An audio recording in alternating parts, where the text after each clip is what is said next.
Why Anthropic said no and OpenAI said yes. The hidden AI war behind the headlines. Claude recently refused the US government. ChatGPT said yes. What caused this rift and why? Most people still do not understand the real deal behind the contracts. In February 2026, the developer of the Claude AI publicly rejected a Pentagon demand to remove safeguards against mass surveillance of Americans and fully autonomous weapons, calling it a red line they could not cross. The US Defense Department reportedly threatened to label Anthropic a supply chain risk and cancel contracts worth millions. Anthropic stood firm and lost the federal access. For weeks, Pentagon officials said they were not intending to build autonomous killer robots or spy on US citizens, but they refused to formally guarantee that those uses would be contractually banned.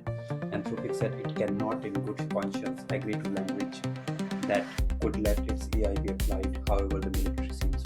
Hours after Anthropic was essentially blacklisted, OpenAI, led by Sam Altman, announced it had struck its own deal with the Pentagon to deploy GPT models in classified environments.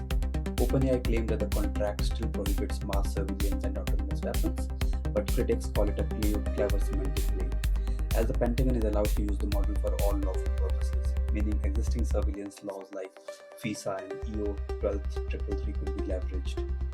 So, what really is going on? Well, here is the core difference. Anthropic demanded explicit black and white exclusions in the contract, no loopholes, no reliance on interpretation of what's lawful. OpenAI accepted a more vague legal framework, backed by promises and existing laws, trusting that human oversight and cloud-only deployment plus safety stack will protect those deadlines. But critics, including tech policy analysts, say that law can shift and interpretations can be broad, meaning no surveillance on people still happen in practice. Well, why does this matter? This is not about who gets Pentagon dollars. It's a test for how far contract language, corporate credibility, and legal interpretation can protect society from the misuse of powerful AI. If a huge tech company like Anthropic can be sidelined for standing on principle, what does that mean for privacy, democracy, and autonomous weapons development worldwide? But things are more complicated than that also. On one hand, I feel we should absolutely pressure companies and governments to prevent AI from being used for mass surveillance or autonomous weapons without human control. That's a line worth defending. But on the other hand, look at China. AI development there is happening at breakneck speed. Surveillance systems already integrate facial recognition, predictive analysis, behavioral tracking, and let's be honest, no Chinese AI lab is saying no to the government. So here is the uncomfortable question. If authoritarian states deploy AI without limits and democratic nations tie their own hands, does that create a power imbalance?